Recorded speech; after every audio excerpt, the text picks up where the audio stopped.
Quiero aprovechar para hacer una breve introducción al doctor, al profesor Marcelo Wagner, que es el director del Museo de Farmacobotánica de la Facultad de Farmacia y Bioquímica. Para nosotros,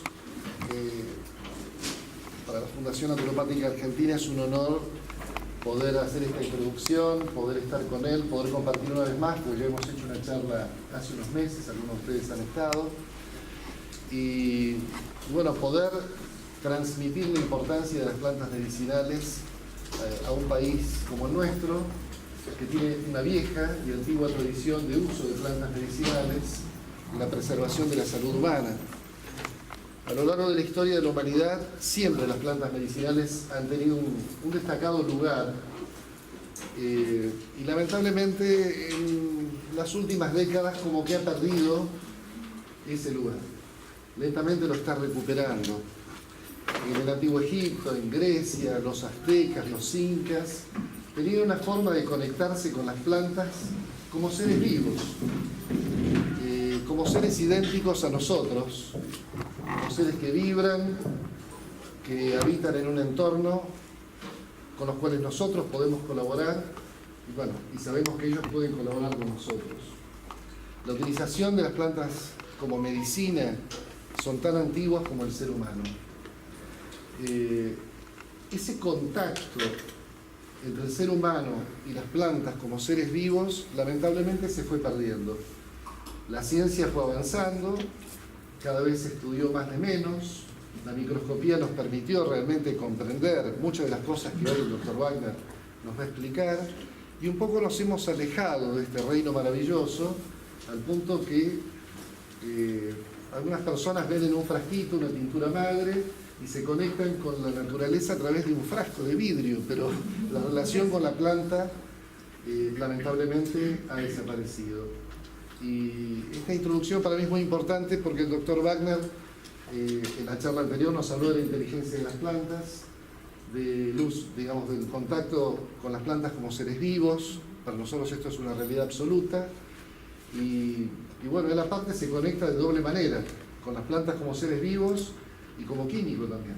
Tenemos esta enorme posibilidad de oír de parte de él toda esta información en un lenguaje sencillo, aunque técnico, que nos va a permitir acercarnos a las plantas como seres vivos por un lado y comprender sus principios activos por el otro. Así que los dejo con él y le agradezco mucho. Muchas gracias por favor. De vuelta, gracias por estar con nosotros hoy. Un día sábado, la verdad que nos da ganas de estar en otro lado como acá, a ustedes. Y para nosotros es un placer porque así podemos comentar un poco lo que hago. Antes de continuar, yo no acostumbro a dar clases acá, en esta sala, así que los de allá atrás me dicen si me escuchan. Sí. Generalmente grito, entonces por eso solamente voy a tomar un poco lo que él dijo, lo que el doctor Schallmann dijo, y que realmente para mí es importante que ustedes sepan algo, por lo menos que es importante uno tenerlo presente. Y muchas veces justamente la persona que después vamos a ser dos personas hoy, yo voy a dar una introducción, más que nada vamos a hablar de lo que es el control de calidad para tener en cuenta cuando como ven, cuando ustedes leen ahí el título, lo de atrás es un placer mío, pero lo de adelante, lamentablemente, lo que me exigió que hablara de algo muy técnico. Entonces, para pensar el día de mañana, si ustedes quieren justamente trabajar un poco en serio en el tema desde el punto de vista técnico, ¿no? O sea, por eso hablamos de baja complejidad, porque cuando uno piensa en un laboratorio de control de calidad, siempre piensa en equipos y alta sofisticación. Uno puede, con un presupuesto muy acotado, como puede ser el nuestro, como puede ser el de ustedes, donde puede llegar a hacer cosas bastante interesantes y dentro de ciertos límites tener idea de qué calidad tiene el producto que uno puede elaborar. ¿Está claro? Esa va a ser nuestra misión. Y finalmente, el doctor Anconatani les va a hablar a ustedes de ciertas preparaciones farmacéuticas. Si bien yo acá conozco una colega que la tengo enfrente y no me da vergüenza hablar así, pero creo yo que muchos de ustedes desconocen ciertas técnicas farmacéuticas, o si bien las haces, por lo menos ahora le van a dar un nombre y se van a sentir mucho más importante cuando las hagan, ¿no?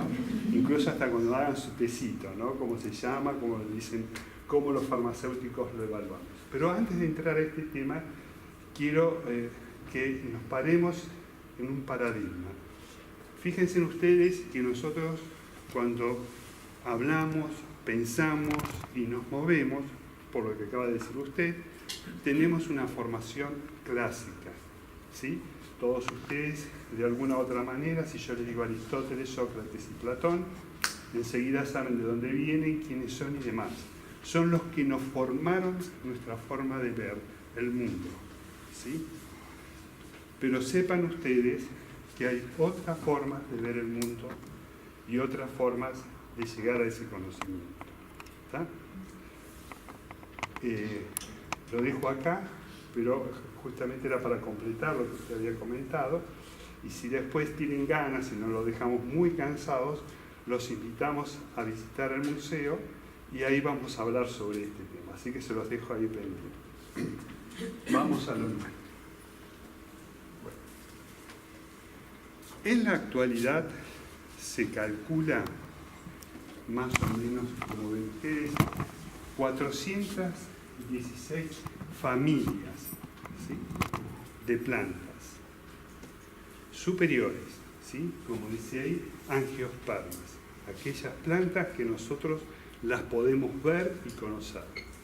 Estoy sacando un grupo de plantas que son mucho más inferiores y la dejamos ahí. Pero simplemente es esto porque es las que más nos interesa a nosotros.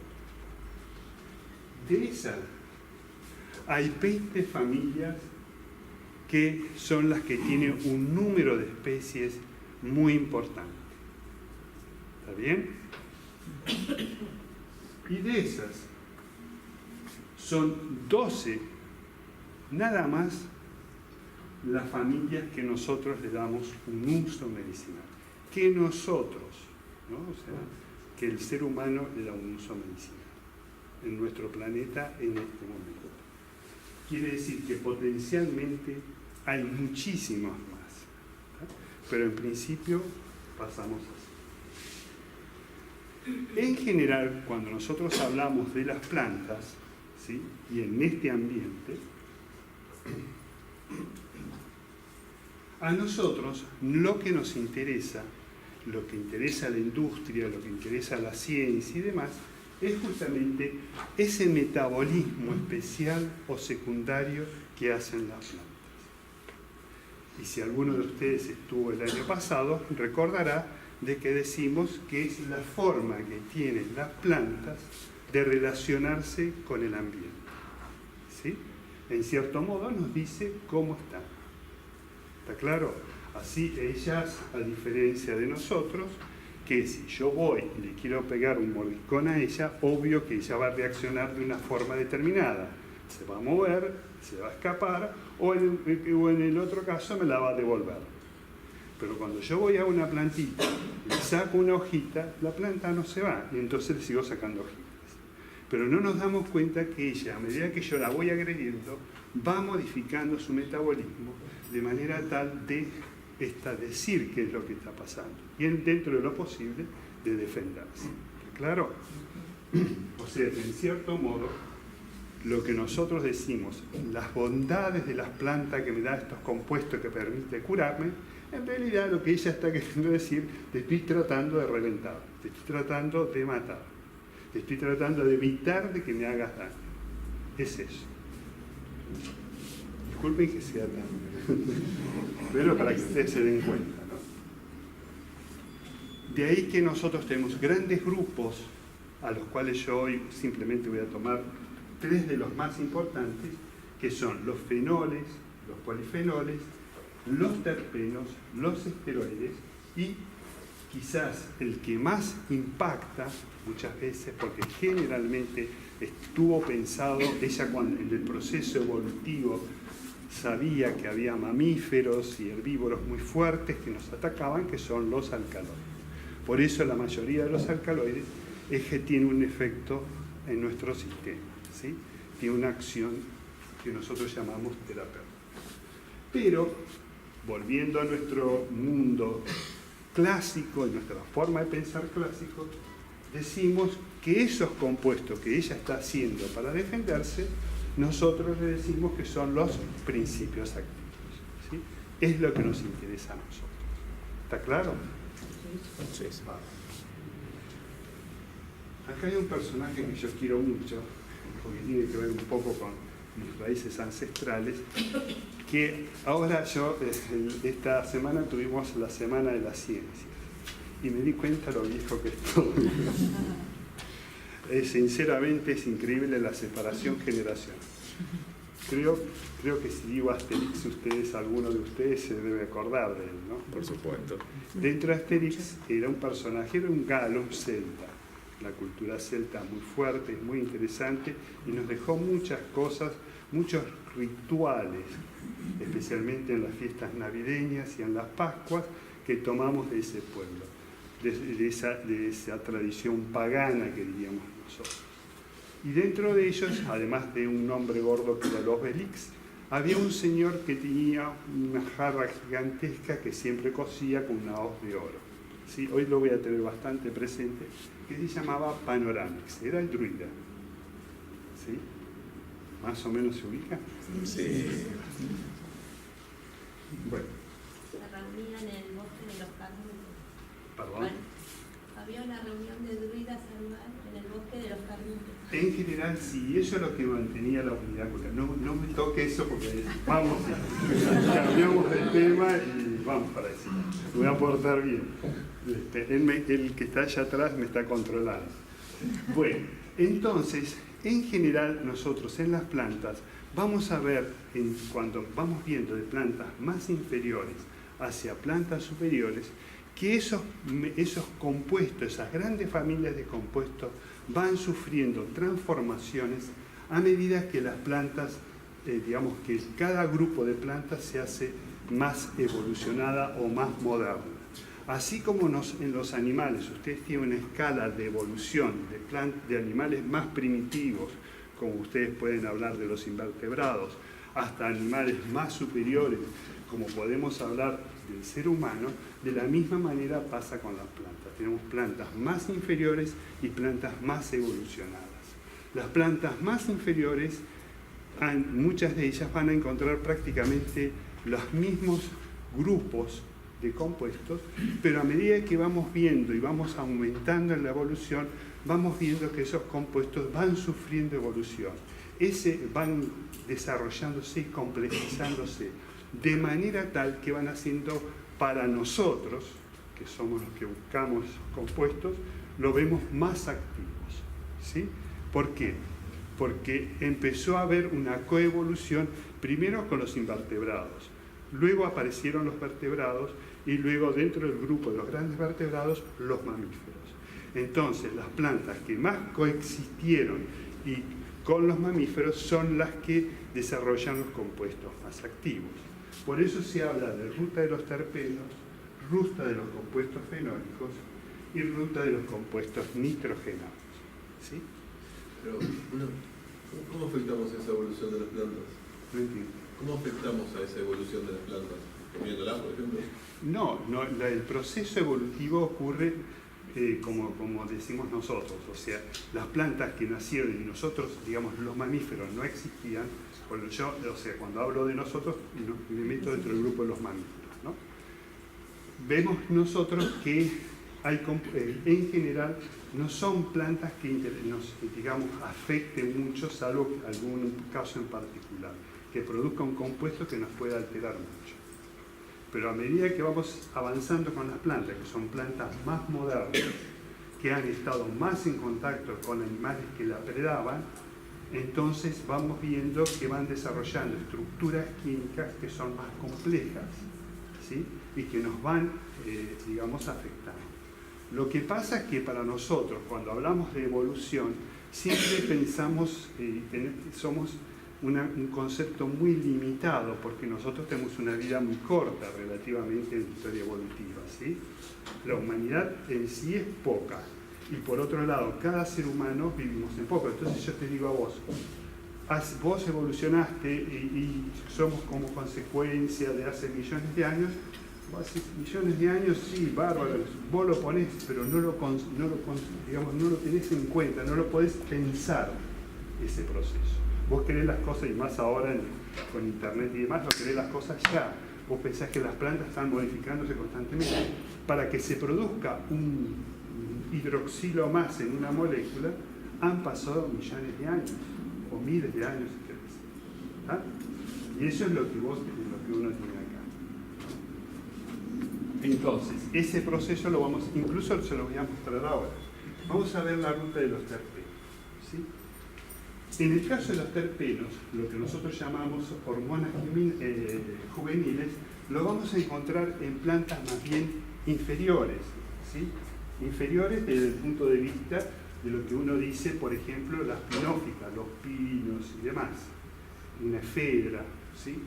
Y a medida que vamos subiendo, ¿sí?, vamos viendo que los compuestos se van volviendo más activos y las plantas, por ejemplo, las compuestas, que son las plantas más modernas que nosotros tenemos, como pueden ser las margaritas y demás, pueden desarrollar lactonas sesquiterpénicas que para nosotros son altamente tóxicas, ¿sí? Pero las compuestas evolucionaron muy cercanas en el tiempo con respecto a lo que es un pino. ¿Entienden ustedes? Aparecieron mucho más tarde en el mundo. ¿Está? ¿Me siguen con lo que estoy diciendo? Sí. ¿Sí?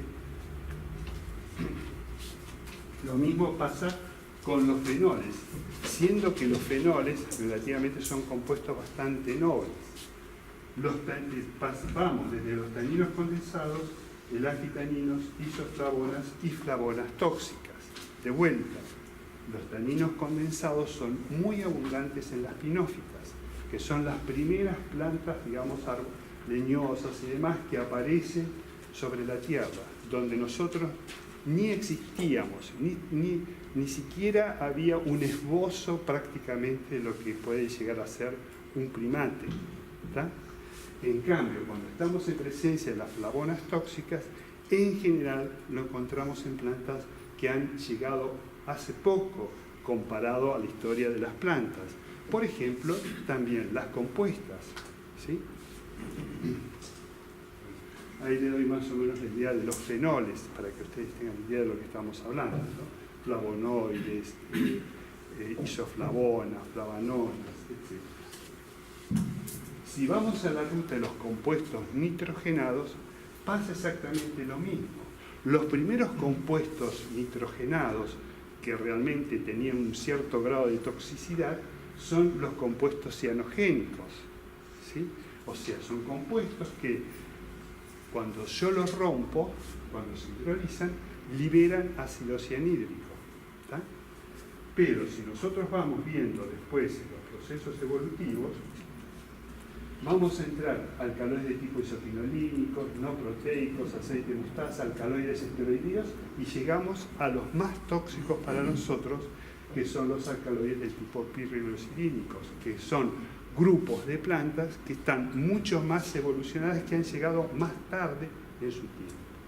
¿Tá? Porque ya estaba defendiéndose de nosotros, no como humanos, sino como mamíferos, si quieren ustedes. ¿Está claro? Sí. Entonces, por eso vamos a tener que las plantas más activas son aquellas plantas que han aparecido en los tiempos más modernos y son lo que nosotros llamamos plantas medicinales. Si ustedes se ponen a pensar, fíjense que ustedes, la cola de caballo, ¿sí?, el XL, Sí. ¿sí?, que ustedes, si ustedes la miran, dentro de ciertos límites es una planta que puede tomar, no les digo que tomen litros y litros, pero pueden tomar una cierta cantidad que no les hace daño. ¿Está claro? Sí. Pero si vamos a una planta más activa, como puede llegar a ser una solanácea, ¿sí?, y entre ellos tenemos las datura, y si quieren ustedes divertirse un poco con burundanga, bárbaro, pero sepan ustedes que los compuestos que elaboran son altamente activos, porque esas plantas son más modernas que la cola de caballo. ¿Quedó claro? Sí. Por eso se ha centralizado todo el uso de las plantas medicinales en ese grupo de jardín, ¿verdad? Como dijimos recién, ¿verdad? Esas 20 plantas, esas 20 familias que son las más modernas. ¿Está acá? Una solita pregunta.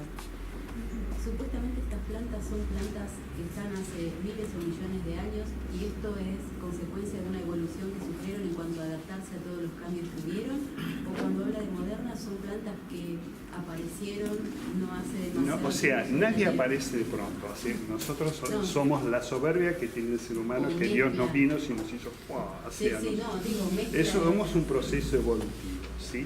Por eso es interesante cuando uno dice, ¿cómo diablos, o sea, cuando hablamos del uso de las plantas medicinales? Entonces uno dice, las plantas medicinales se utilizan desde la época primitiva, los hombres se dieron cuenta. Mentira, eso empezó antes todavía. Los neandertales ya lo usaban.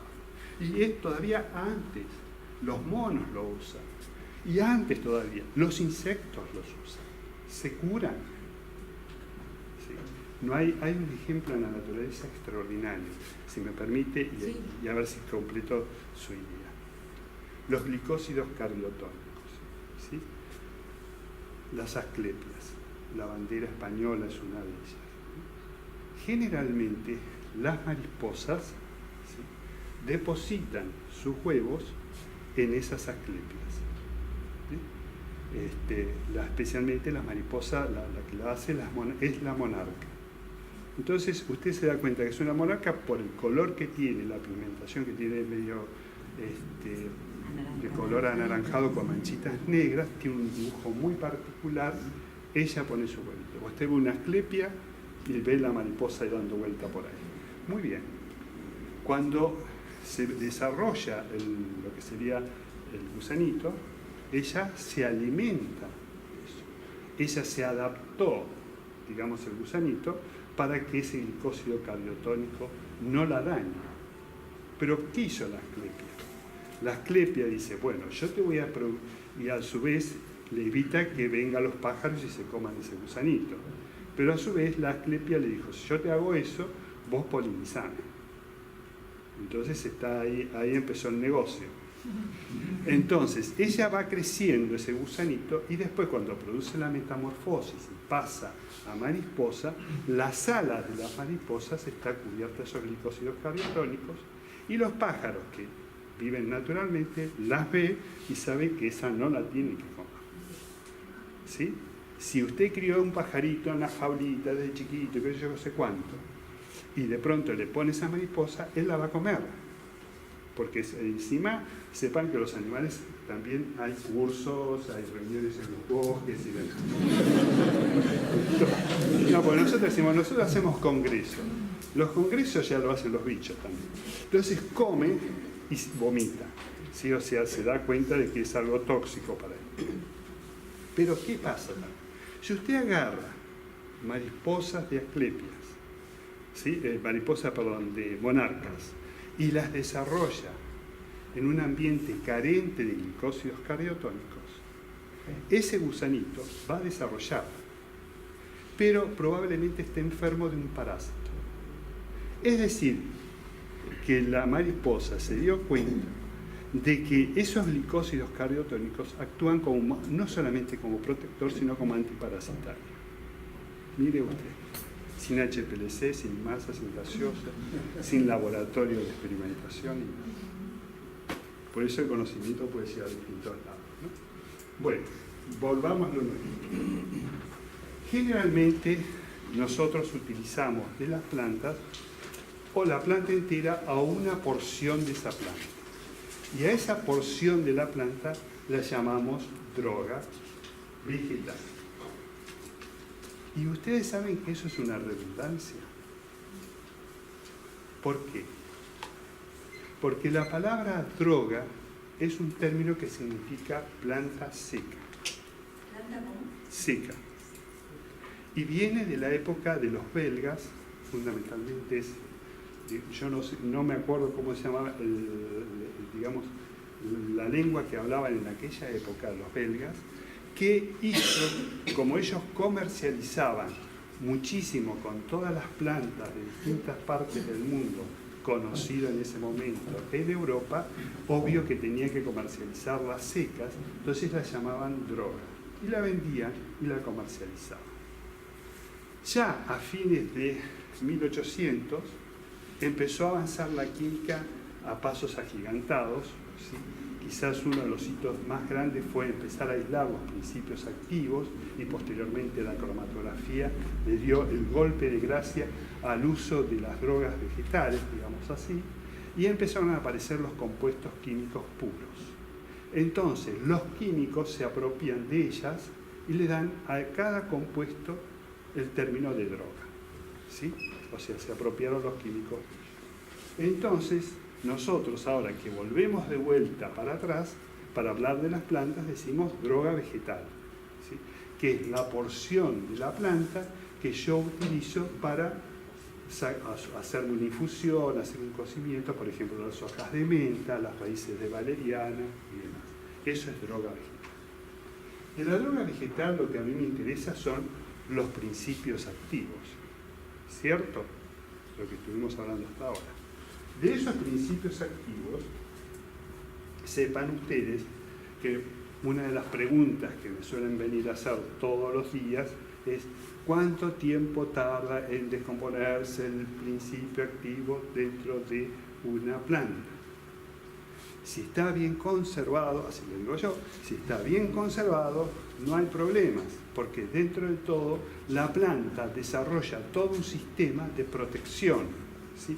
Por empezar, la matriz, o sea, está inserto dentro de las células, aunque esté seco el material, no necesariamente tiene que estar fresco, seco, le da las condiciones necesarias para mantenerlo protegido dentro de ciertos límites. Pero a su vez, sepan ustedes que la planta no produce un solo compuesto, sino que al igual que nosotros, sus células, que son iguales a las nuestras, producen otro tipo de compuestos, que nosotros, para cuando desde el punto de vista médico o farmacéutico, decimos que son sustancias que para nosotros pueden ser potencialmente tóxicas, o pueden ser sustancias que sean potencialmente alérgicas, ¿sí? Y toda esa constelación de compuestos metidos dentro de esa matriz lo protege y puede protegerlos cientos de años, ¿sí? Como suele pasar a veces en los herbarios. Muchas veces, yo que hacía en mi épocas de juventud, hace mucho tiempo atrás, en este sector que después nos sacaron, acá, cerquita de acá, yo tenía mi laboratorio y justamente hice mi tesis sobre quimiotaxonomía. Y no solamente trabajaba con plantas frescas recién colectadas, sino que plantas secas metidas en herbario de hacía 1, 2 o 3 meses o años. E incluso con material de herbario del siglo pasado. Y me ha tocado material de 1700. Y obtenía mis flavonoides, que era lo que yo estaba buscando. Quiere decir que los protegió muy bien. Obvio, siempre que uno tenga cuidado de mantener un lugar seco, al abrigo de la luz y demás, me da posibilidades de mantener esos principios. Obvio que va a haber siempre una disminución, pero no los voy a perder. En el momento que los saco, es decir, que hago una infusión, una extracción o lo que sea, ahí sí ya comienza, como en todo medicamento o en toda droga, el proceso de deterioro por fenómenos de oxidación. ¿Está claro? Muy bien. Entonces, la droga vegetal es todo eso.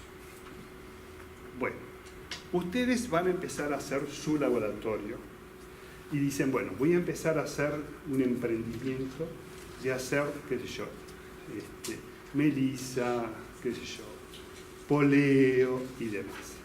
¿Sí? Ese es su emprendimiento. Lo primero que uno tiene que saber es con qué plan material vegetal estoy trabajando. ¿Sí? Les voy a dar un ejemplo vamos de vuelta a los druidas, porque este es un ejemplo muy lindo que representa mucho el problema que tenemos. Muerda.